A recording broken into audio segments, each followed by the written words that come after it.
أهلا بكم متابعي قناة كل عجيب وغريب. أهلا بكم في فيديو جديد.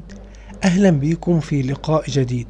يا ريت قبل ما نبدأ فيديو النهاردة ولقاء النهاردة شير ولايك للفيديو والاشتراك في القناة علشان نقدر نواصل تقديم العديد من الأشياء والفقرات الغريبة والعجيبة التي ننتقيها ونقدمها لحضراتكم.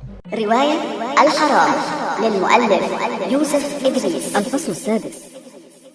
كانت الشمس إذ ذاك قد غادرت قمم أشجار الكافور العالية المزروعة كالسور المهيب حول أرض التفتيش، وبدأت تحث الخطى إلى قلب السماء. وكان الطريق الذي سلكه الناظر قفرا ليس على جانبه شجرة ولا حتى تنبت فوقه حشيشة، بل مجرد خط تخين من التراب، على يمينه مئات الأفدنة وعلى يساره مئات. وكان الغيط أيضا ساكنا ذلك السكون الأبدي الذي يذكرك دائما بوجوده فيئز ذلك الأزيز المتواصل العنيد. ولم يكن يخدش ذلك السكون سوى دقات أرجل الركوب الأربع، وهي تدق الأرض واحدة وراء الأخرى فتكاد تغوص في التراب وتثير سحب الغبار. والغبار ينهال على وجوه اللاهثين خلف المأمور وركوبته، غبار كالذباب لاسع وعنيد، وشمس لا ترحم بدأت تشوي رؤوسهم وظهورهم، حتى ذيول أثوابهم لم تفلح في منع نارها. أما فكري أفندي فقد وضع منديله أسفل الطربوش محاولا أن يجعل منه قبعة، وكال للركوب ضربتين بكعب حذائه وأعقبها بنخزة من طرف خيزراناته المدببة التي وضع في آخرها مسمار صغير معد لهذا الغرض بالذات. نخزة جاءت بين الأكتاف، ولم تكن الركوبة في حاجة إلى ضرب أو نخزة، فقد كانت منطلقة بكل ما تملك من قوة. ظل الركب الصغير ينهب أرض المشاية، وهو ومأموره وتابعوه وحتى سحب الغبار التي يثيرها لا يتعدى مجرد نقطة صغيرة متحركة في ذلك المسطح الشمسي الواسع الذي لا تدرك العين مداه. ظل الركب ماضيا في صمت، الركوب تلهث والرجال يلهثون والعرق يسيل، حتى عرق فكر أفندي الوحيد الجالس كان هو الآخر يسيل. ظل الركب ماضيا هكذا مدة أدرك بعدها الأسطى محمد العجوز وكأنما فجأة أن لا ناقة له ولا جمل في الأمر، فكف عن الجري ونفض يده من حكاية اللقيط وجلس على حافة الطريق يكمل لهثه ويستريح. جلس على الحشيش القصير النابت على شاطئ الخليج وكأنه شجيرة عجوز نبتت بينه فجأة، بل ما لبث أن فعل مثل شجيرات الحشيش الجالس عليه، فكما مدت هي جذورها إلى الماء الجاري في الخليج مد هو الآخر قدميه وساقيه يبللها بالماء، وكأنما يسقي بهذا روحه التي كاد يقضي عليها لظى الشمس. أما بقية القافلة فقد مضت في طريقها وكأنما لم تحس بتخلف العجوز، وكل منها مشغول بعرقه وشقاه وحاله. وما من مرة امتطى فكر أفندي الركوب فيها وسرح الغيط، وهو كل يوم يمتطي الركوبة ويسرح الغيط، إلا وأحس بمتعة. فالحمار لا يمشي ولكنه يرقص، وكل حركة منه فيها رشاقة الأصيل وكبريائه، ولكنه هذه المرة كان في شغل شاغل عن متعة الركوب وحتى عن العرق والحر والرجال الذين يلهثون خلفه بتلك المشكلة التي ولدت له ذلك الصباح. كان عليه لأول مرة أن يفكر في شيء بعيد كل البعد عن مهنته كمأمور زراعة، تلك التي كان لا يفكر في غيرها. كان عليه أن يفكر في شيء بعيد كل البعد عن التقاوي والسماد والأرض العطشة والأرض التي حان وقت تسميدها ووجب. أما هذا الشيء الذي كان عليه أن يفكر فيه فهو الترحيل، لا كما اعتاد أن يفكر فيهم، فالواقع أنه ما تعود أن يفكر فيهم إلا كأنفار، أنفار يلتقطون الدودة ويجمعون القطن ويطهرون المصارف. الشايب فيهم نفر والصغير نفر، كلهم أرجل شققها الجوع والحفاء وخشنتها الأرض الصلبة، وأيد معروقة حرقتها الشمس، ووجوه متجاهمة لا تعرف حزنها من فرحها ولا رجلها من امرأتها. حتى الملابس لا فرق بين ملابس الكبير أو الصغير، ولا بين جلباب الرجل وقد حال لونه وتناثرت فيه الخروق، وثوب المرأة الأسود الباهت الذي تنسل الخيوط من كل مكان فيه. بل كثيرا ما يحدث أن يستعير الرجل منهم جلباب امرأته وتستعير المرأة جلباب زوجها دون أن يلاحظ أحد أي فارق أو مميز. تعود فكر أفندي أن يراهم هكذا، بل الواقع أنه بينه وبين نفسه لم يكن ليتصور أن بين هذا القطيع البشري كله امرأة واحدة، كلهم ترحيلة وغرابوة وأنفار، بل أكثر من هذا. لقد افترض أن الفاعل منهم قال هذا للناس وذهب بنفسه وبحث خلف الإسطبل، ولكنه كان يفعل هذا وكأنه يفعله من وراء عقله. كان متأكدا أن الفاعل منهم، ومع هذا لم يكن ليصدق أن من الممكن أن توجد بين هذه المجموعة امرأة أو بنت تحمل وتلد، حلالا كان أو لقيطا. لم يكن ليصدق، وكأن التي ولدت اللقيط لم تكن امرأة بل كانت رجلا. هو مضطر إذن، والشمس تلهب رأسه رغم المنديل والطربوش، أن يصدق هذا، وأن يبدأ ينظر إلى الترحيل من زاوية أخرى. فهم صحيح أنفار وغرابوة، ولكن بينهم أيضا نساء يحملن ويلدن، بل أكثر من هذا، يحملن ويلدن في الحرام. الحقيقة لم يسترح عقل فكري أفندي أبدا لهذا التصور، فقد كان من العسير عليه أن يغير نظرته إلى الترحيل في لحظة، وكان من الصعب أن يستحيل النفر منهم في خاطرة إلى امرأة أو بنت تنام مع الرجال وتحمل وتنجب أطفالا. ولكن فكري أفندي كان من الصنف الذي لم يتعود قلقلة الحقائق في رأسه كثيرا قبل أن يصدقها. فليكن هذا، فلتكن الفاعل منهم، عليه أن يعثر عليها ويراها رأي العين، ويرى كيف استطاعت أن تفعل هذا. بل لما ينتظر فكري أفندي أن يصل إلى الأنفار؟ بدأ خياله يسرح ويسبقه، بل ويسبق حادثة اليوم، ويتصور، وثمة لذة خفية تصاحب تصوره. القصة التي انتهت بمشهد ذلك الصباح. راح يتجسس بخياله على القصة في غير قليل من الخجل، وهو مستعد أن يكف عن تصوره في أي لحظة. راح يسبح مع قصة الحب التي لا ريب أنها نشأت بين البنت وأحد فتيان الترحيلة المفتولي العضلات المكشوفي الصدور الملوحي الوجوه، وكيف تسرب إليها ذات ليلة وكان ما كان. وتعثر الحمار وكاد يقع، ولكنه تمالك نفسه في قوة. وفي نفس الوقت تعثر خيال فكر أفندي السارح في شيء خطر له حالا، فقد أحس باستنكار غاضب يجتاحه. معنى هذا أن الخطيئة ارتكبت فوق أرض التفتيش، وصحيح أنه ليس مالك التفتيش، وليس أبدا حامي حمى الفضيلة فيه، ولكن مجرد شعوره بهذا جعله يغضب وينهال على الحمار بالعصا الخيزران ضربا جزاء له على تعثره. ولكنه وهو في قمة انفعاله لم يفته أن يلاحظ أن اللقيط الذي عثروا عليه اليوم كامل النمو، والترحيل لها في التفتيش ما لا يزيد عن الشهرين. هنا فقط كف فكر أفندي عن ضرب الحمار ونخزه، وأحس براحة داخلية تهب عليه من صدره. الجريمة إذن لم تحدث على أرض التفتيش، فالبنت قد جاءت وهي ليست بخير، ثم لما تكامل الشر في بطنها وضعته هكذا بلا ضوضاء في سكون الليل ودون أن يشعر بها أحد، ثم خنقته حتى دون أن يكون هناك داع لخنقه. يا لها من عاهرة! ثم لم تكتفي بهذا، وإنما تحاملت على نفسها وسرحت مع الأنفار على خيوط الفجر حتى لا يتسرب إنسان إلى سرها. يا لها من جبارة! ولكز وديع أفندي الحمار لكزة قوية وهو يمر بيده ليمسح العرق الذي تكاثر حول فمه وتساقط من طرف أنفه، ويقول في زئير خافت: أعوذ بالله.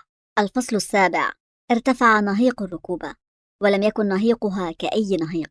كان كل من بالتفتيش يعرفه وتستطيع أذنه أن تميزه من بين أصوات آلاف الحمير، فكلهم يخاف ذلك النهيق ويعمل له ألف حساب. وهذه المرة أيضا تضايق فكر أفندي واغتاظ، فذلك النهيق كان عيب الركوبة الوحيد في نظره، وكأن بينه وبين المقاولين والأنفار والخولة اتفاق، ما يكاد يخرج للمرور ليفاجئهم وهم عنه في غفلة، حتى تفاجئه الركوبة وتنهق ذلك النهيق العالي الذي يصل إلى آخر الدنيا ويوقظ النوم في مضاجعهم، ويجعل كل شيء في الغيط على أتم ما يرام وعلى استعداد مجهز لاستقباله.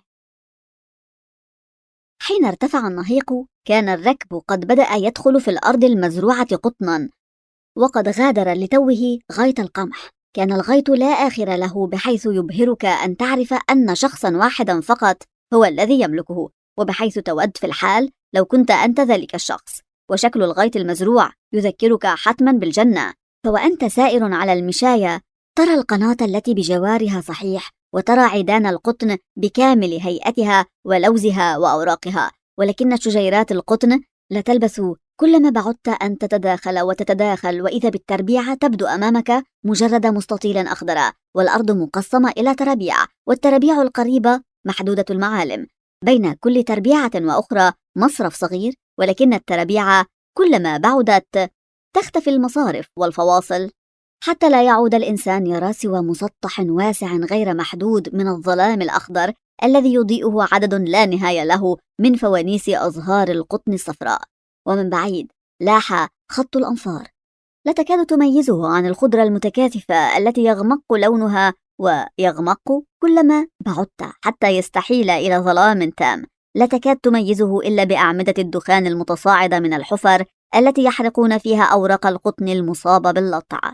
وأرهق الحمار نفسه كثيرا وهو يضم رئتيه لينهق بآخر ما يستطيع. ومع أن فكري أفندي لا يقرأ كثيرا لأن القراءة تتعب عينيه، وعيناه لا تستطيعان تمييز الحروف جيدا مهما قربهما من الأوراق، إلا أنه في الغيط ثاقب النظر كالصقر.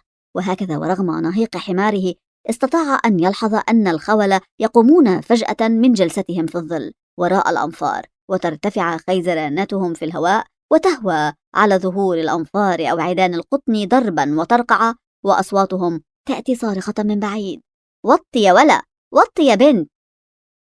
تلك تمثيلية يعرفها فكري أفندي تماما ومل من تكرارها، وما كاد موكبه يهل على العمل حتى اندفع أكثر من سائق من سائقي الأنفار يجري. وتلك في رأي فكري أفندي تمثيلية قديمة أخرى يجري ليفوز بشرف إمساك الركوبة لحضرة المأمور وهو يهبط عنها. قال فكري أفندي وهو يسحب منديله من تحت الطربوش ويجفف به عرقه وظهره: وادي عرفة. وعرفة ريس سواق الأنفار، أي ريس الترحيلة، وهو الذي فاز بإمساك لجام الحمار هذه المرة، وهو الذي يفوز كل مرة. قال: العوافي يا حضرة المأمور. واحتار المأمور أيرد التحية فيبدو وكأن البلفة قد دخلت عليه أم يتجاهلها فيبدو قليل الذوق، وأيضا لم يفعل هذه أو تلك، فهو قد جاء لمهمة عليه إنجازها. ولكي تبدو المسألة طبيعية كان عليه أن يسأل عرفة كما يسأله كل مرة: النظافة زيها عسنجة 10 يا سعادة البيه. وتجاهل فكري أفندي سروره باللقب وزغر له قائلا: وإن لقيت لطعة. فأمال عرفة رأسه ووضع كفه على عنقه وقال: برقبتي. وقال فكري أفندي بصوت لا يعرف سامعه إن كان جادا أم هازلا: يلعن أبوك على أبو رقبتك. ولأمر ما كان يخيل لفكري أفندي أن هؤلاء الناس يفرحون حقيقة حين يلعن آباءهم ويشتمهم، بل لابد أنهم يحسون بنوع من الهيبة والفخر وكأنه يمنحهم رتبا وألقابا، إذ هي في عرفهم لابد آيات ود وصداقة وتنازل، تنازل منه هو مالك هذا الملك كله والآمر الناهي فيه. تلك الأبعادية أو التفتيش أو كما تسمى أحيانا الدايرة أكثر من 2000 فدان من أجود الأطيان بما عليها من ناس وبيوت وماكينات وبهائم ومحاصيل تحت تصرفه، هو سيد الأعلى لهذا كله، سيد 10 الخولة والبشكاتب 5 الكتبة والأسطوات والخفراء والأجراء والفلاحين والمزارعين. هو الذي يمكنه أن يعز من يشاء ويرفد من يشاء ويحكم بالغرامة على من يشاء، في استطاعته أن ينقل الفلاح من عزبة لعزبة ويعطيه أو لا يعطيه أرضا يزرعها، بل ويستطيع لو شاء أن يطرده نهائيا من التفتيش دون أن يراجعه أحد أو يجرؤ أحد على معارضته. في استطاعته حتى أن يضرب من يشاء بالقلم أو باللكمية أو بالشلوت، بل أحيانا يحبس ويرسل المتهم مخفورا إلى المركز ولا راد لقضائه، وما يرده هو الخوف، وهو لا يخاف إلا من 2: رئيسه المفتش وصاحب الأبعدية، والمفتش يأتي للمرور كل شهر والمالك يأتي كل 2 أو 3، وباستثناء تلك الساعات القليلة التي يقضيانها في التفتيش فهو دائما مالك هذا الملك كله. ألا تبدو شتيمته حينئذ لنفر من الأنفار أو سائق من السائقين منحة وتنازلا؟ الواقع أن مجرد مرور كل تلك الخواطر في رأس فكري أفندي كاد يثنيه عن عزمه، إذ أيصح من رجل هذا شأنه الكبير أن يضيع وقته ويشغل نفسه بمهمة غريبة سخيفة ليست من قيمته كتلك المهمة التي جاء بشأنها؟ ولكنه جاء فعلا ولن يخسر شيئا، فإن أحدا من الأنفار أو السائقين لا يعلم بالسبب الحقيقي لمجيئه. تردد برهة ولكنه وجد نفسه يقول: الأنفار كلهم موجودين يا عرفة؟ قال عرفة في حماس: بالنفر. أنت متأكد؟ علي الحرام ب3 من بيتي كلهم موجودين. ومع هذا لم يصدق فكري أفندي، فهؤلاء الناس من رأيه يتمتعون بحظ وافر من قلة الدين، والواحد منهم مستعد أن يقسم بالطلاق من أجل أن يكسب تعريفة. وعلى هذا قال: طب عدهم. وقال عرفة: حاضر، أنا خدام. ومضى يعدهم بصوت عال مرتفع، وأثناء العد لا يفوته أن يرى همته وحرصه على مصلحة العمل، فينهال على أي ظهر محني أمامه بخيزرانته الرفيعة في ضربة تمثيلية. عد الريس عرف الأنفار مرتين، وفي كل مرة يؤكد للناظر بلهجة بدأ الشك والخوف يتسربان إليها أن العدد مضبوط، وأن الأنفار كلهم يمسكون خطوطا ويعملون. واستغرب فكري أفندي واندهش. كلام الريس صحيح، ولكنه متأكد أن واحدة من هؤلاء الأنفار هي التي ولدت ذلك اللقيط، فكيف يتفق هذا مع وجودهم جميعا في ذلك الطابور المنحني الطويل؟ لابد إذن أن الفاجرة غصبت على نفسها واشتغلت، ولكنها لن تفلت منه، فمهما بالغت في حرصها فستبدو آثار الولادة حتما عليها. كل ما عليه هو أن يمر عليهم أجمعين ويحاول أن يلتقط الدود من بينهم. المجرمة التي ولدت في الليل وقضت على ابنها وجاءت هنا تحني ظهرها وتعمل وتتلقى الضربات وكأنها ليست بشرا، وكأنها جنية من الجنيات أو شيخة من المشايخ. دخل فكري أفندي في التربيعة أمام صف الأنفار، ومضى يقاوم الشمس بعينيه ويتوقف قليلا لدى كل امرأة أو بنت يتأملها. العجوز يتركها، والنصف يتوقف لديها، والبنت يطيل في ركنته عندها.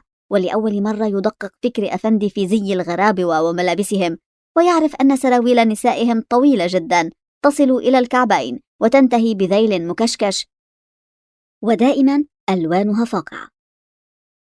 تعدى فكري أفندي منتصف خط الأنفار دون أن تستوقفه واحدة، وكاد الخط ينتهي وهو لا يعثر على ضلته المنشودة، وفجأة لمح شيئا يبعث على الأمل، ظهرا أنثويا منحنيا، هو الوحيد البادي عليه أنه ظهر أنثى رفيع من الوسط ينتهي بردفين عارضين بارزين، ورأس هو الوحيد البادي عليه أنه رأس أنثى تتعصب بقمطة ملونة تظهر شعرا أسود لامعا غزيرا كشعور النساء. وقال لنفسه: لابد أنها هي. وطي يا بنت، قال الجملة الأخيرة وهو ينهال على الظهر المحني فعلا، ولا حاجة به إلى انحناء آخر. ضربة قاسية قاسمة تأوهت لها المنحنية ولم تتمالك نفسها، فاعتدلت لتضع يدها على ظهرها المضروب، وقد أفلتت منها شهقة مستغيثة، وحدق المأمور في وجهها المتقبض في ألم. كان وجهها معافى سليما، لا مرض أو ولادة فيه، وعلامات الألم المرتسمة على ملامحها علامات ألم حديث سببته ضربة العصا، ولا يمكن أن تكون علامات ألم بايت سببته ولادة. وانتقل المأمور إلى ظهر آخر، ومن ظهر إلى ظهر مضى يتفقد ويحملق ويتأكد، وانتهى خط الأنفار وغيظ فكري أفندي قد بلغ مداه، فهو قد خرج من استعراضه صفر اليدين وخابت فراسته. وفجأة وجد فكري أفندي نفسه يهدر في الريس عرفة. طلع العمل من الأرض وخليهم كلهم يمروا واحد واحد قدامي. وتجمد عرفة في بله مؤقت ولم ينطلق إلا على أثر شخطة أخرى من المأمور، وبدا وكأن الأنفار قد فرحوا كثيرا بقرار خروجهم، إذ هم على الأقل سيستريحون ولو لحظات قليلة من انحناءة ظهورهم العارمة في قسوتها وحدتها، الانحناء التي تستمر أكثر من 10 ساعات في اليوم، فرحة كبرى أن يستريح منها الإنسان دقيقة.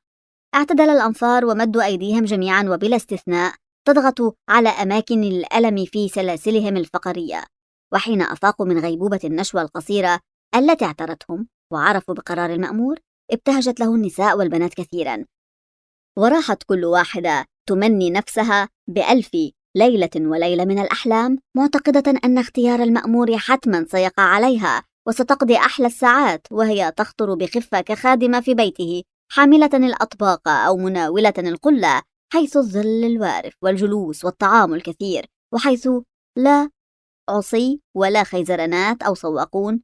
أما الرجال فإنهم مضوا غير مبالين كالمحكوم عليهم بسجن طويل.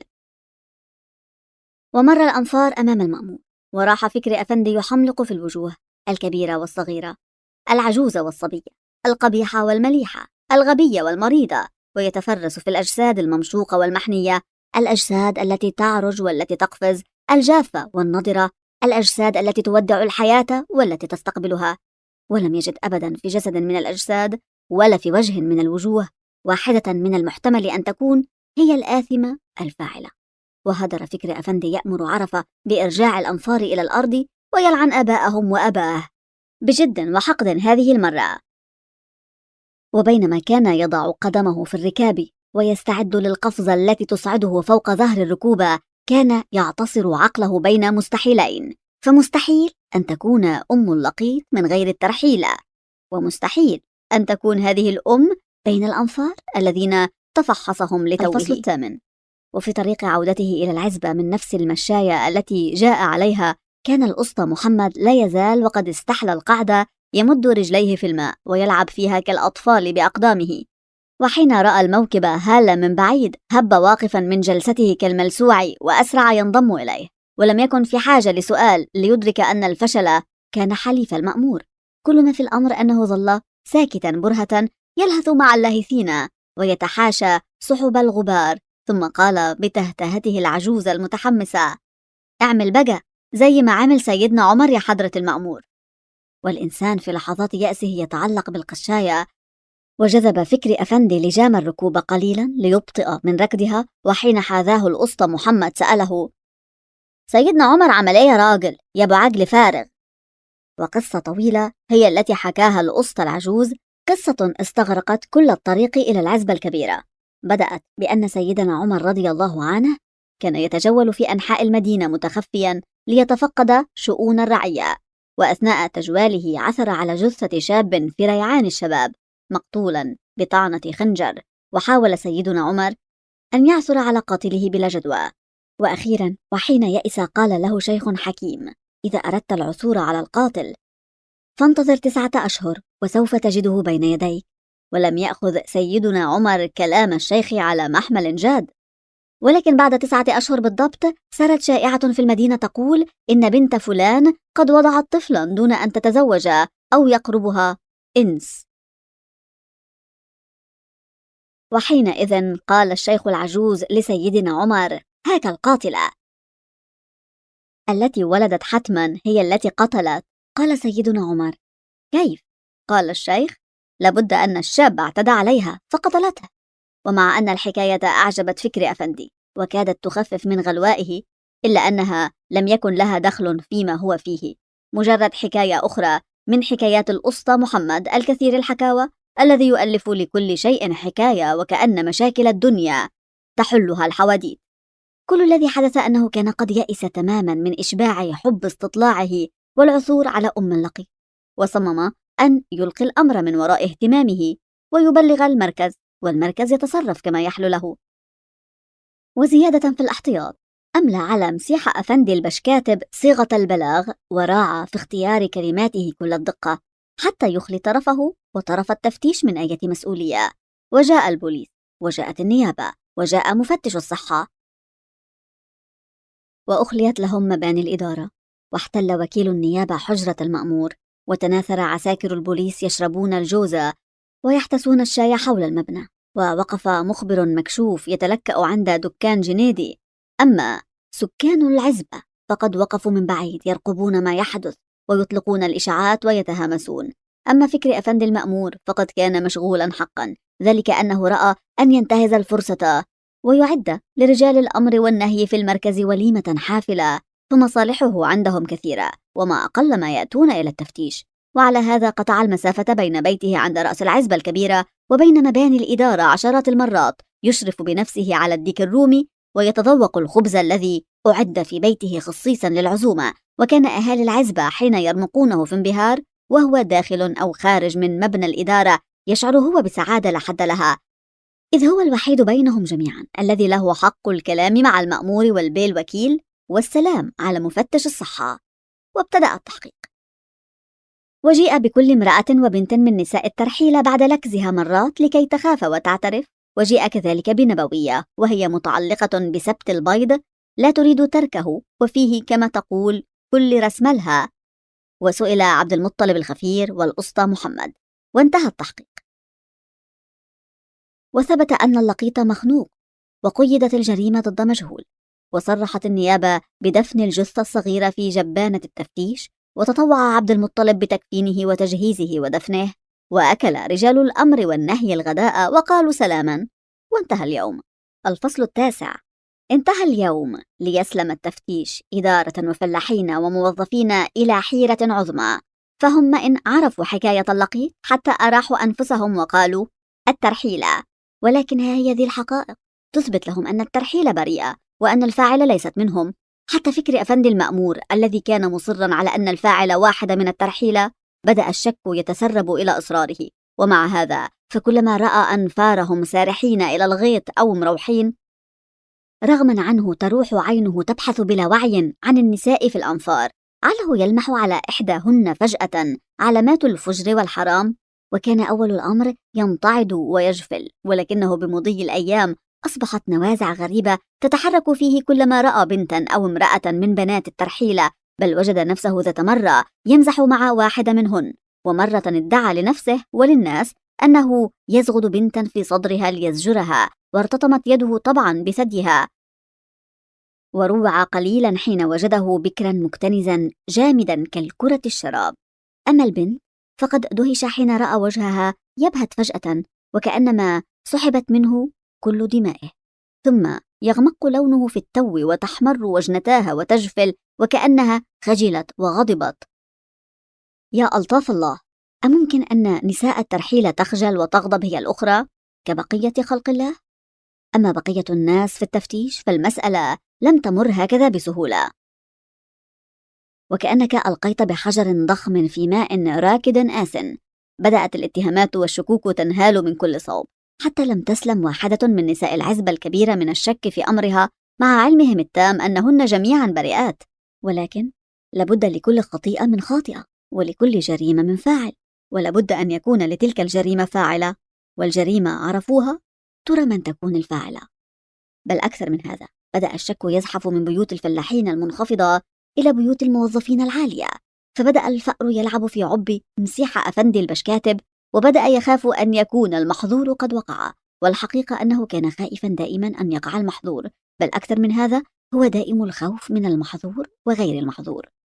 مسيح أفندي أرسخ الموظفين جميعا أقداما في التفتيش، إذ هو قد تربى فيه من أيام البرنسيسة، وتدرج من نفر بالأجرة يرسله أبوه ليتعلم مبادئ الحساب والقراءة والكتابة عند المعلم قيصر البشكاتب القديم كاهن الحسابات الأكبر الذي يعرف أسرارها وعلمها. يرسله أبوه حيث يجلس تحت قدمي المعلم قيصر في وجل وتقدير، منتظرا كالكلب الأمين أن يلقي إليه معلمه بين الحين والحين بحسبة من الحسب، فيتلقفها مسيح الفتى وجف القلب خائفا خوف الموت أن يخطئ في حلها، فيغضب منه البشكاتب ويضن عليه بأسرار الحرفة، ومن أجل هذا فهو الأطوع له من بنانه، يخدم في منزله ويذهب إلى البندر البعيد ويشتري حاجياته ويحافظ على زجاجة الزبيب أكثر من محافظته على عينه.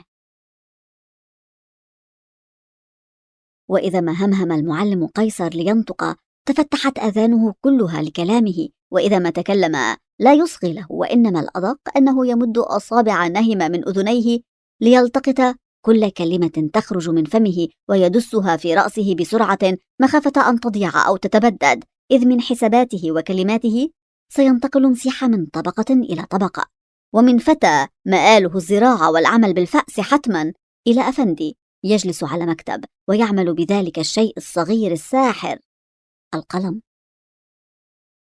كل كلمة يقولها المعلم قيصر كانت تثبت في عقله ويتشبع بها كالصبغة الأصلية التي لا تبهت، كل كلمة حتى النوادر التي يحكيها، وأهم نادرة تلك التي حكاها له المرحوم ذات مساء فأصبحت بوصلة حياته. قال له المعلم قيصر: 2 في 2 بكام يا ابني يا مسيحة؟ فأجاب مسيحة كالتلميذ الشاطر: ب4 يا معلمي. ولدهشته أجابه المعلم: عمرك ما هتبقى بشكاتب يا مسيحة.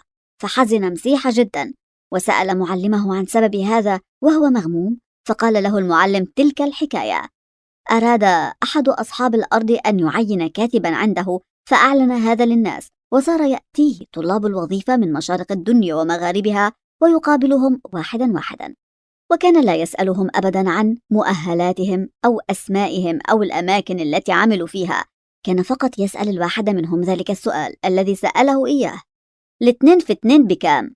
وكلما سأل أحدهم ذلك السؤال وقال له على الفور 4، كان يقول له: اتفضل من غير مطرود. ظل هذا يحدث إلى أن دخل عليه رجل كبير في السن يحمل تحت إبطه دفترا وفي يده جراب فيه دواية حبر وريشة كما كانت العادة في الكتبة أيام زمان. وحين أصبح الرجل أمام صاحب الأرض سأله السؤال المعتاد: 2 في 2 بكام؟ فقال له الرجل: 2 في 2؟ قال: نعم. قال له: استنى يا سيدي علي، أيوة أقول لحضرتك. وجلس وفتح الدفتر الذي معه وأخرج الدواية والريشة وكتب على الورق أمامه: 2 في 2 يساوي 4. ثم قال لصاحب الأرض: أيوة يا سيدي، 2 في 2 ب4 ما عدا السهو والخطأ. حينئذ قال صاحب الأرض: بس أنت اللي تاخد الوظيفة، مبروك عليك. الحرص والحذر وعدم ترك شيء للصدف، ذلك ما علمه إياه المعلم قيصر قدست روحه، وذلك ما جعله يخلفه في وظيفته حين مات، وما جعله يعمل في التفتيش أكثر من 40 عاما ماضيا على تلك القاعدة بلا سهو أو خطأ. يقبل عليه مآمير ومفتشون ويذهبون، وتباع الأرض وتشترى وهو وحده الثابت الخالد قابعا وراء مكتبه الضخم، وعلى يمينه أكوام الدفاتر أقل دفتر منها يزن 10 كيلوغرامات، وعلى يساره أكوام، وهو العالم الخبير بكل أحوال التفتيش وتاريخه، يعرف كل فلاح بالاسم والأب والأم، ويتذكر السلفة التي أخذها فلان حتى قبل أن يفتح الدفتر. يعامل الفلاحين رغم عشرته الطويلة لهم بأبلغ الحذر، ويختلط بهم ويضحك معهم ويستشيرونه في أحوالهم وأخص خصائصهم، ولكنه دائما مسح أفندي البشكاتب. واللقيط جعل الفأر يلعب في عبه، لأنه أدرى الناس بالإشاعات التي تروج في التفتيش، وخاصة تلك التي تروج عنه وعن عائلته. ومسح أفندي كان له 3 أولاد، 2 منهم في ثانوي، والثالث الأكبر أخرجه من المدارس وسعى حتى جعله يعمل كاتبا في عزبة قريبة. وكانت له ابنة واحدة جعلها تأخذ الابتدائية ثم أقعدها في البيت تنتظر العريس، والعرسان قليلون، إذ من أين يعلم العرسان بهذه الغادة الجالسة تنتظرهم في ذلك المكان النائي الكائن على شمال الدنيا، وحتى كونها أجمل بنت في التفتيش لم يشفع لها. فبالمقارنة إلى بنات الفلاحين كانت ليندا بيضاء كالقطن المندوف، لونها وحده كان كافيا ليجعلها ملكة جمال، مع أنها كانت حين تسافر إلى أقاربها في شبرا مصر مع أمها كانت الأم تسمع بأذنها همسات قريباتها والجارات بأن أنفها كبير وفمها أوسع قليلا مما يجب، وقدها غير ممشوق، وشعرها خشن أكرت، ولكن هذا يحدث في شبرا مصر. أما في التفتيش فهي الجميلة بلا منازع، الجميلة إلى الدرجة التي كان الشاب من شباب الفلاحين يدق قلبه بالانفعال حين يلمحها من بعيد تطل من شباك بيتهم أو تتمشى مع عائلتها وعائلة المأمور على الترعة. والمشكلة في عائلة المأمور هذه، فزوجته الست أم صفوت فلاحة، أو هكذا تبدو حين تتحدث مع الست عفيفة زوجة البشكاتب التي تربت في مصر وتعلمت وتمدينت. ولأن الست أم صفوت كانت زوجة الرئيس، فقد كانت الست عفيفة على الدوام تحرجها وتظهر لها مدى فلاحها وجهلها، وتفعل هذا بلباقة شبرا وحذر زوجها مسيحة. وكانت أم صفوت تغضب وتركب حينئذ رأسها وتتحدى وتقضي الساعات الطوال تلعن عفيفة أمام نساء الفلاحين وتنال منها. والمشكلة أيضا ليست في المأمور وعائلته، المشكلة في ابنه الوحيد صفوت. كان في 20 من عمره راسبا ل3 مرة في التوجيهية، مدللا من أبيه وأمه والفلاحين وكل قاط في التفتيش، طول النهار معلقا البندقية الخرطوش في كتفه، مرتديا جلبابا بلديا أبيض مثل الجلبيب التي يرتديها الفلاحون كنوع من العياقة، وبرنيطة صفراء ومنظارا أسودا، ومنقبا عن اليمام يصطاده، ولا يحلو له إلا صيد اليمام. وكان لا يحلو له الصيد إلا على الترعة المارة من أمام بيت البشكاتب، والعلة يعرفها الجميع، فمن أعوام مضت والناس تتحدث عن الصائد واليمام، وعن سي صفوت والست ليندا والغرام المشبوب الذي تحده الترعة ويحده عدم وجود الفرصة واختلاف الدين، ويحتبس في صدر صفوت وينغلق عليه صدر ليندا بالذات، ولكنه أحيانا يطل بذراعها حين ترتفع وكأنها تمسك حديدا نافذا، ويعني ارتفاعها تحية مستخفية خجلة، بصورة يقولون إن ليندا تحتفظ بها في ذلك القلب الذهبي الذي يتدلى من عنقها المرمري الأبيض، بخطابات يقولون إنها تتبادل عن طريق محبوب، ومحبوب هو بوسطجي التفتيش إذ لم يكن للتفتيش مكتب بريد. محبوب هو الذي يذهب إلى محطة قطار الدلتا الكائن عند أول التفتيش، وحين يجيء القطار الصغير المتدحرج يتشعبط هو في النافذة المخصصة للبريد، ويعطي للمستخدم ما معه من خطابات مصلحية وأهلية ويتسلم منه الوارد من الخطابات. وكان محبوب قصيرا جدا، لا يكاد يبلغ طوله طول الأطفال، ولعله لهذا كان يسبق الناس ولا يمل من التنكيت على نفسه. كان صغيرا وملامحه صغيرة وساقه كانت لا تتعدى الشبر، وفي نفس الوقت أغرب بوسطجي إذ لم يكن يعرف القراءة أو الكتابة، ومع هذا ومن قلة أولئك الذين يأتي لهم خطابات في التفتيش كان يعرف بطول الميران الخطاب القادم من المنصورة للمأمور، من ذلك المكتوب بالقلم الكوبيا وبخط مائل القادم من الجعفرية من قريب الشيخ شعبان له. وهكذا كان محبوب يوزع خطاباته، يعطي لمسيح أفندي الخطابات المصلحية ويوزع البقية على أصحابها دون أن يخطئ في شخص أو عنوان. حتى الحقيبة التي كان يحمل فيها الخطابات كانت صغيرة جلدها كالح مجعد كجلد وجهه.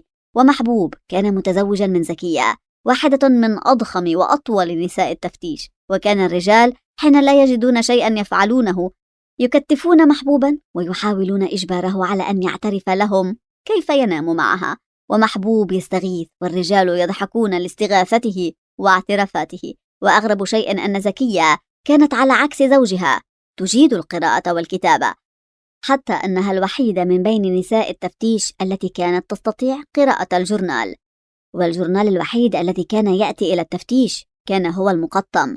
ولا يدري أحد لما المقطم بالذات، ربما لأن الإدارة في مصر هي المشتركة فيه وهي التي تختار، وربما لأن المقطم كان يهتم بنشر الأخبار الزراعية أكثر من غيره، وربما لأن أصحابه كانوا هم الآخرين خواجات. وكانت زكية مدمنة قراءة الجورنال حتى أنها كانت تعترض طريق زوجها وهو قادم من المحطة وتنزله من فوق الحمار بالقوة وتغتصب منه الجورنال ولا تعطيه إياه إلا بعد فراغها تماما منه. ومحبوب واقف عاجز يخاف منها أكثر مما يخاف لو تأخر عن المأمور، فهو يستطيع إلقاء عبء التأخير على قطار الدلتا الذي ليس له مواعيد. أما زكية فأن له أمامها بالقدرة على اختلاق المعاذير، والعزبة التي يسكن إياها فيها تقع قبل العزبة الكبيرة حيث الإدارة، وهي على الدوام تنتظره وتقطع عليه الطريق. كانوا يقولون إن الخطابات يتبادلها صفوت وليندا عن طريق محبوب، تعطيه ليندا الخطابة وبدلا من أن يذهب به لقطار الدلتا يهرول به إلى حيث تدوي طلقات بندقية صفوت، ولو كانت تدوي عند آخر التفتيش، وله الحلاوة واليمام والبقشيش. كان خبر هذا كله عند مسيح أفندي، وكم من مرة أوقف محبوب وفتشه مدعيا أنه يبحث عن خطاب، وكل مرة لا يجد شيئا في حقيبة محبوب ولا حتى في جيوبه حين يصر على تفتيش الجيوب. واليوم وبعد هذا الحادث الغريب لعب الفأر في عب مسيح أفندي، ولم يكن وقت انصرافه من المكتب قد حان، مع أنه ليست هناك ساعات عمل محدودة، إلا أنه تعود أن يبقى في المكتب إلى وقت الغداء. ولكنه يومها قام وغادر المكتب والإدارة وعبر القنطرة الحجرية وتوجه إلى بيته القائم على رأس العزبة يتلقى تحيات الفلاحين بغمغمة لا يفتح فيها فمه، ومع هذا وفيما هو فيه لا ينسى أبدا أن يضم ذيل جلبابه ويرفعه مخافة أن تعلق به قذرات الطريق. كان في زيه الدائم الجلباب الفرنجي الأبيض الذي ليس له ياقة، والبلط الأبيض والطربوش جميعها بيضاء ولكنك لا تلمح فيه بقعة.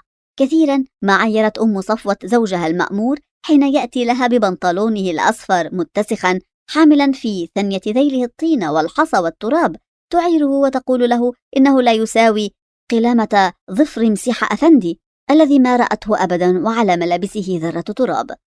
بل تبلغ بمسيح أفندي شدة حرصه على ملابسه أنه حين يسافر ويضطر اضطرارا إلى ارتداء البدلة الوحيدة التي يملكها والتي تبدو على الدوام جديدة وكأنها بنت العام، مع أن عمرها لا يقل عن 10 أعوام بأي حال، يبلغ حرصه درجة أن يضع منديلين حول ياقتها مخافة أن يتسرب عرق قفاه إليها إذا اكتفى بوضع منديل واحد.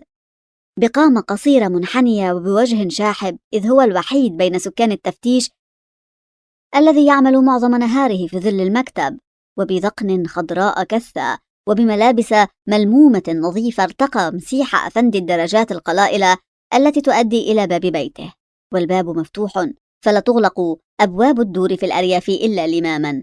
ودخل، وكان لمسيح أفندي ضجة دخول معتادة، ما إن يطأ عتبة الباب حتى يبدأ أسئلته واستفساراته وتعليقاته. هي انتوا فين؟ بتعملوا ايه؟ بعتلكم الواد بالخضار واتأخرتم في الغدا ليه؟ اللحمة كانت عجوزة ولا ايه؟ دي كويسة. وانت مالك يا ليندا؟ ضرسك تعبك ولا ايه؟ يقول هذا وهو يهز رأسه هزات من يبحث بأنفه عن شيء وينقب بعينيه الرماديتين عما خلف كل شيء، ولكنه هذه المرة دخل صامتا واجما. وفي الصالة المضيئة أكثر من اللازم كانت عفيفة زوجته جالسة أمام طبلية صغيرة ومعها أم إبراهيم زوجة فقد التفتيش، ودميان سلفها أخو مسيح أفندي، وكان الثلاثة يصنعون شعرية، ودميان يمسك العجينة ويفتلها بيد، وبيده الأخرى كان يقرأ الفنجال لأم إبراهيم ويقول لها: حتشوفي خير بعد نقطتين قولي يا رب. وكان مسيح أفندي ينهر أخاه، ولم تكن هذه أيضا عادته، فهو يعرف مثل ما يعرف كل الناس أن أخاه معتوه، وأن عقله يبدو أنه قد كف عن النمو منذ كان طفلا، فأصبح له جسد رجل قصير صغير كأخيه في 35 وعقل طفل في 10، وذقن الكزمير لم يتغير أبدا، وطاقيته ذات الحائط والمصنوعة من نفس قماش الجلباب على رأسه عمره ما خلعها، وعمله الخدمة في بيت أخيه، ينظف النحاس ويقيس الدجاج ويعلم أرجل الكتاكيت حتى لا تنمو مع كتاكيت الجيران، ويغسل الملابس ويحضر الطلبات من الدكان ويرعى الأولاد ويمسح أحذيتهم، ويفعل هذا كله وهو يحيا في ملكوت طفولي من صنعه. يقابلك في منتصف الطريق فتقول له: إزيك يا خواجة دميان؟ فيوقفك قائلا: الله يسلمك، ثم يرفع وجهه إلى السماء وكأنه يقرأ ما كتب لك، ويبلل سبابته وإبهامه بلعابه ويضعهما فوق ظهر يده اليسرى، ثم يرفعهما ويقول لك: إن شاء الله سعيد. لعبة كبيرة للأطفال، ولعبة صغيرة للرجال، ولعبة رجالي للنساء، وكل ما كان يهم النساء وأحيانا الرجال هو هل دميان ينفع النساء أم لا ينفعهم. بعضهن يقولن إن الست عفيفة لا تستخب عليه وتعامله كصبي حريم، وبعضهم يقول لا، إن ذقنه الكثة السوداء خير دليل على رجولته، ويسألونه: لماذا لا تتزوج يا دميان؟ فيضحك ضحكته الغريبة التي تبدو وكأن رجلا يحاول أن يقلد ضحكة الأطفال ويقول: إلهي ربنا يخليك. حتى لقد بلغ العبث به إلى حد أن بعضهم كان يطلب منه أن يسلم، فكان يقول لهم: أنا مسلم وموحد بالله، ويقرأ الفاتحة وآية الكرسي. ورغم هذا فقد كان هناك رأي يقول إن دميان خبيث ولكنه يستعبط. المحرج في الأمر أن دميان كان شقيق مسيح أفندي البشكاتب، وأن تسخر من شقيق البشكاتب أمر محرج، أو أحيانا أمر مبهج، وكأن الفلاحين يبهجهم أنهم يستطيعون أن يسخروا من الإدارة في مواجهتها حين يسخرون بدميان. عسعس مسيح أفندي بعينيه في الصالة والحجرة القريبة المفتوحة، ولكنه لم يلمح ليندا، وأخيرا وحين لم يجد بدا سأل عنها زوجته فقالت له: تعبانة شوية. وهب فيها مسيح أفندي وكأنه فوجئ: تعبانة ليه؟ مالها؟ وما قلتليش ليه؟ دي نسوان إيدي، وهي فين؟ قالت له عفيفة: إنها راقدة على فراشهما. وبخطواته المتدحرجة وصل مسيح أفندي حجرة النوم، حجرة نوم عتيقة بالية بالغة القدم، نفس جهاز عفيفة الذي دخلت به من أعوام كثيرة مضت، الدولاب بلا ضلف، والسرير جددت ألواحه مرات، وعمدانه عليها بيض ذباب أسود متجمد، والناموسية معلقة من 3 نواح فقط والرابعة مقطوعة. كانت الناموسية مسدلة، وحتى قبل أن يرفعها قال: والفأر قد بدأ يزداد لعبا في عب. ملك ليندا ووجدها نائمة، وحسب أنها تتناوم، وازداد قلبه اضطرابا، ورفع الناموسية وواجهها. كان شعرها الأصفر المجعد الذي ما رآه أحد إلا مرتبا وأنيقا ومعتنى به، وكأنما تدرك صاحبته بغريزتها خشونته، فتحاول باستمرار أن تجعله يبدو حريريا ناعما. كان شعرها منكوشا، وخصل منه تغطي جبهتها، وعيناها منتفختان قليلا، وكأنما انتهت صاحبتها من نوبة بكاء. سألها أبوها عما بها، فقالت له: عندي مغص، ولأمر ما، ربما من الطريقة التي قالتها بها، ربما من مرآها بشعرها هذا وعينيها المنتفختي الجفون، لأمر ما أحس مسيح أفندي فجأة وبشكل قاطع أن بنته ليندا هذه لابد أن تكون هي التي ارتكبت جريمة الصباح. إحساس دفعه لأن يتوقف عن استرساله في الكلام ويحدق فيها، وكأنما يراها وكأنها ليست ابنته، وكأنها أنثى داعرة لأول مرة في حياته. وبين شكه في هذا ويقينه من أنها ابنته، راح مسيح أفندي يمسحها بعينيه الضيقتين ويتحسس يدها وبطنها، مدعيا أنه يسألها عما بها. وبطنها بالذات لم تكن له ليونة بطون الوالدات، ولكنه كان يوجعها. الشك لم يكن مسيح أفندي قد أحسه أبدا إلا تجاه الآخرين، تجاه الفلاحين والمأمير والإدارة وكل الناس. لم يكن أبدا قد أحسه تجاه نفسه أو من هم في حكم نفسه، تجاه عائلته، تجاه ابنته ليندا بالذات.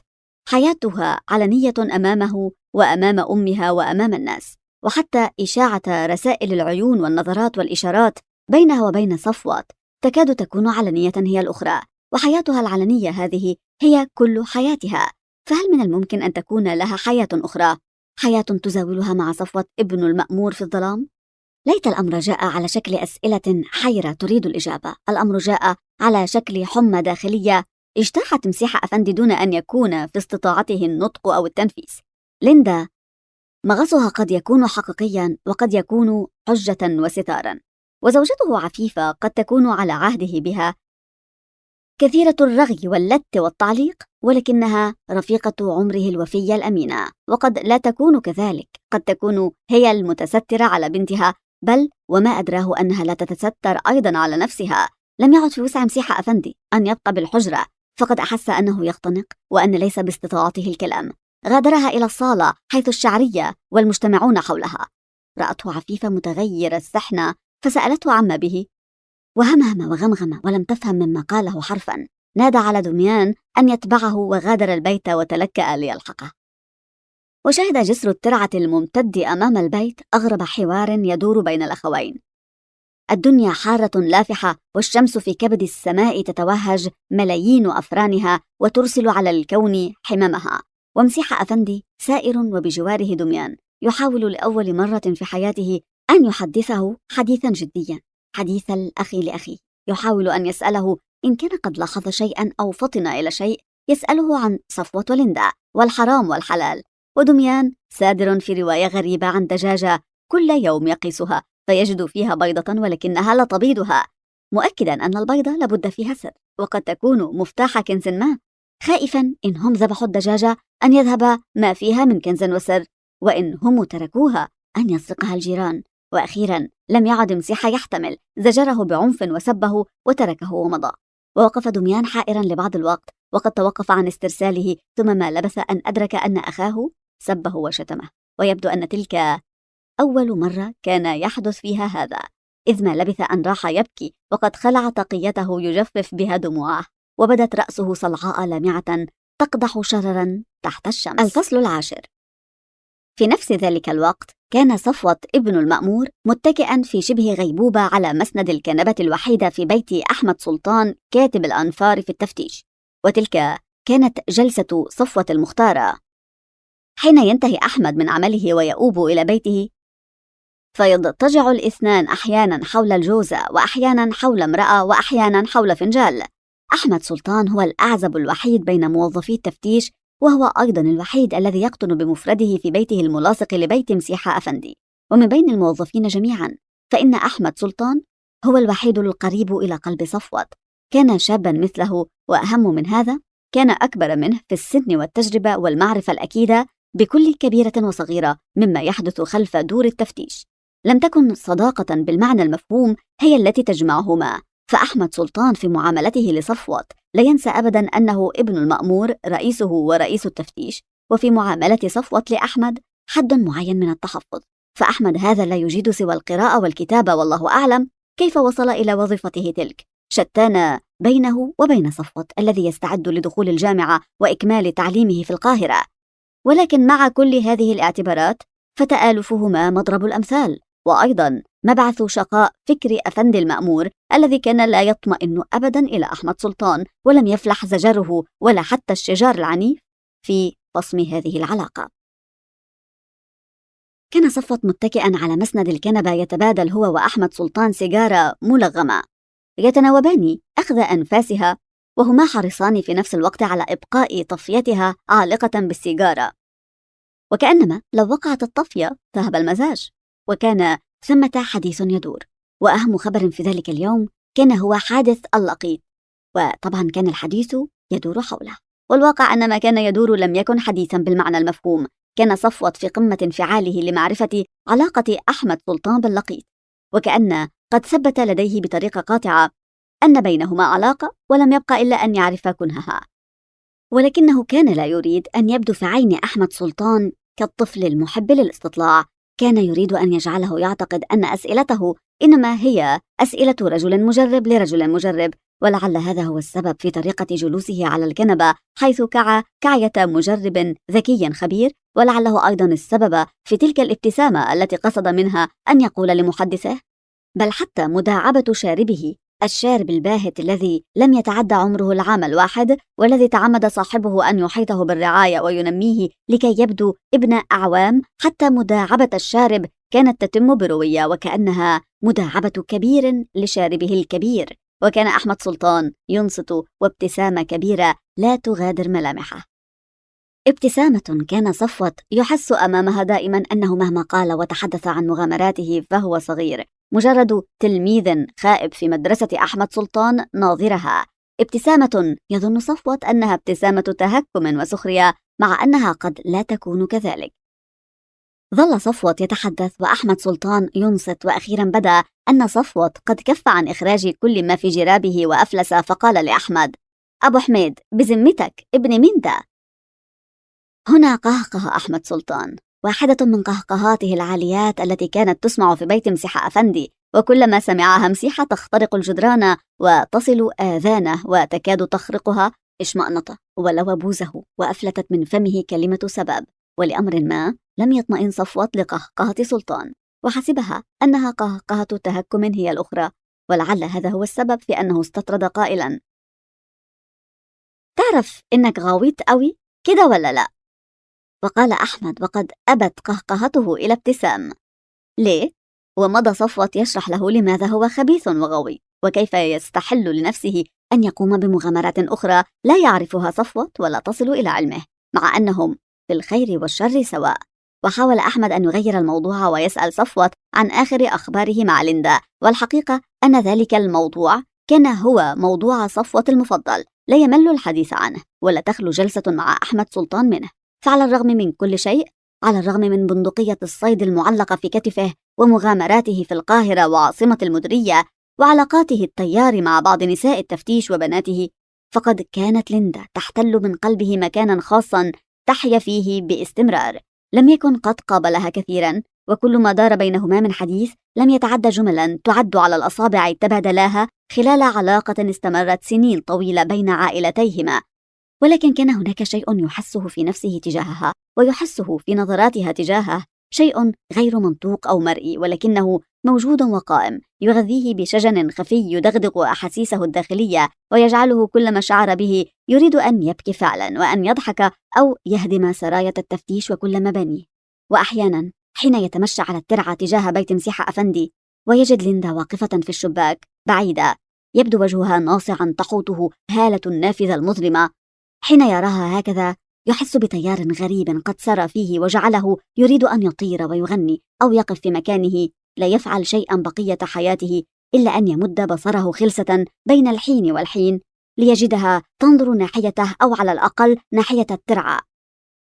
وآه، لو رفع البندقية في الهواء ونقلها من كتف إلى كتف محاولا أن يجعل من النقلة إشارة تحية، ورفعت هي يدها اليمنى وصعدتها لتمسك بها حديد الشباك من أعلى وكأنها ترد التحية، حينئذ تميد به الأرض ويظل طوال يومه وكل ليلة يتذكر اللحظة ويعيد الحركة ببطء أمام عينيه وهو سادر بعيدا عن الدنيا وأهله والتفتيش في غيبوبة منتشية لا يريد أن يصحو منها.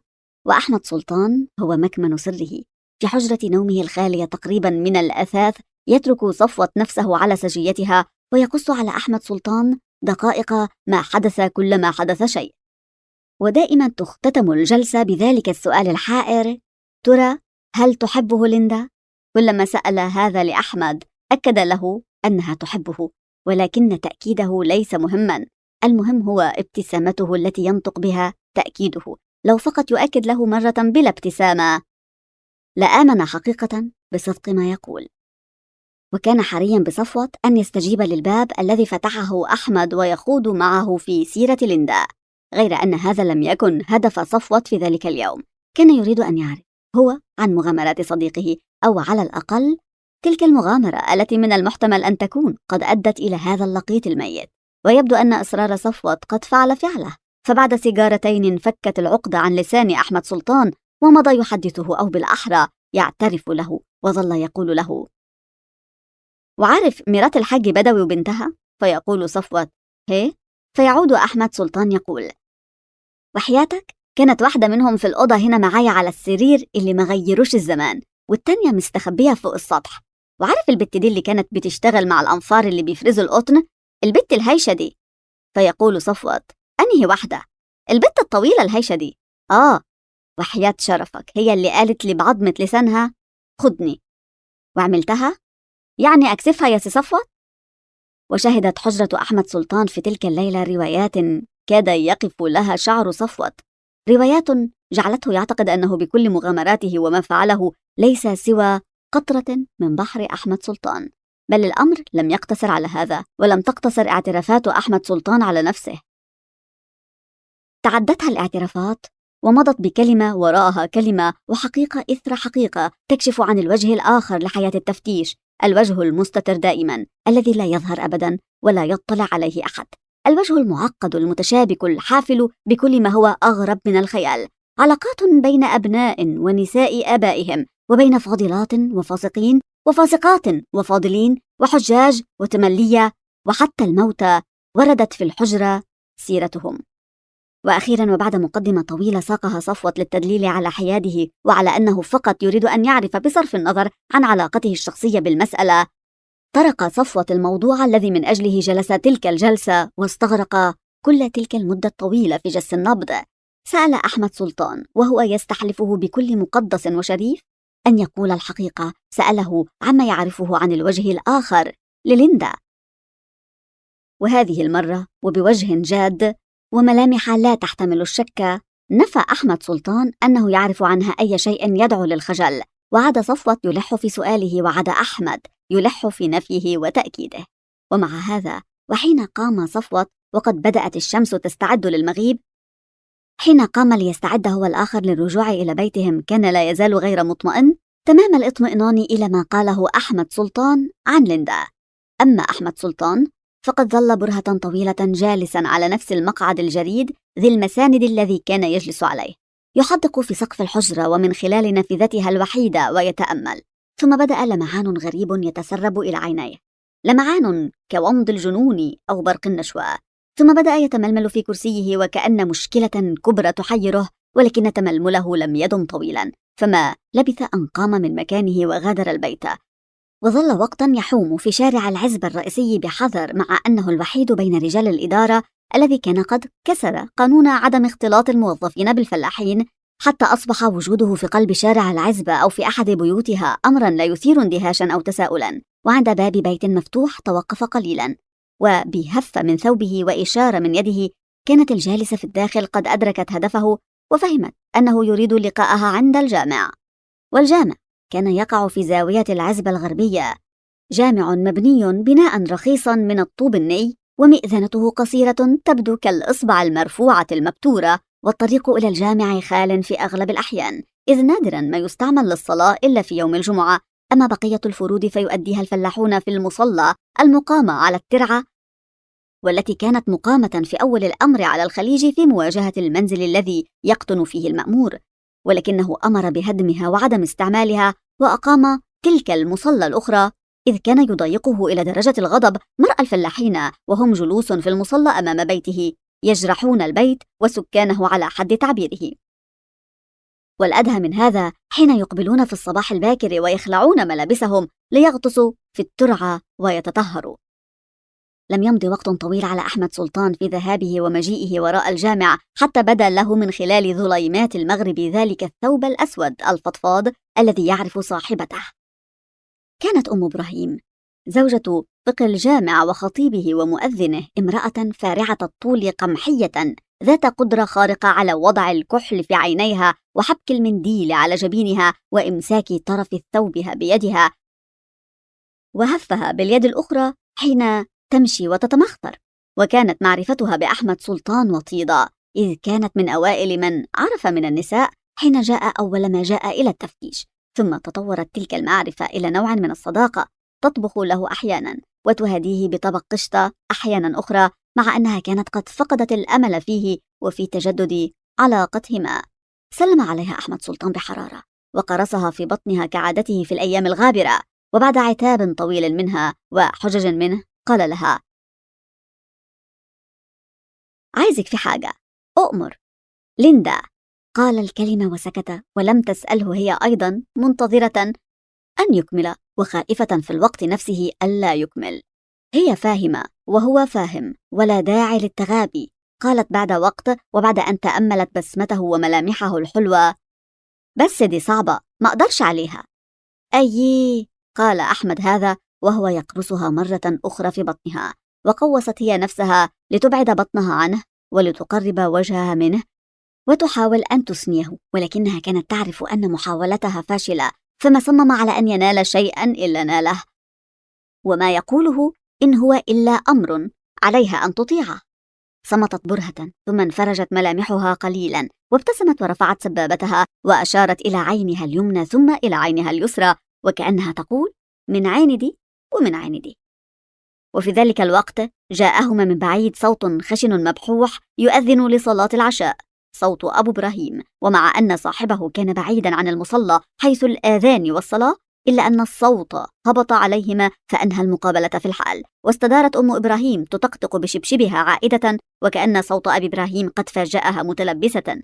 أما أحمد سلطان فقد مضى على مهله، ينظر إلى العزبة والأضواء القليلة المبعثرة فيها، ويشم رائحة الأرز والسمك والبصل وهي تختلط بروائح الدخان القابضة، ويتأمل الليل المحيط الكبير، ويحلم بليندا حين تأتي ذات مساء إلى بيته، إلى حجرته العتيقة.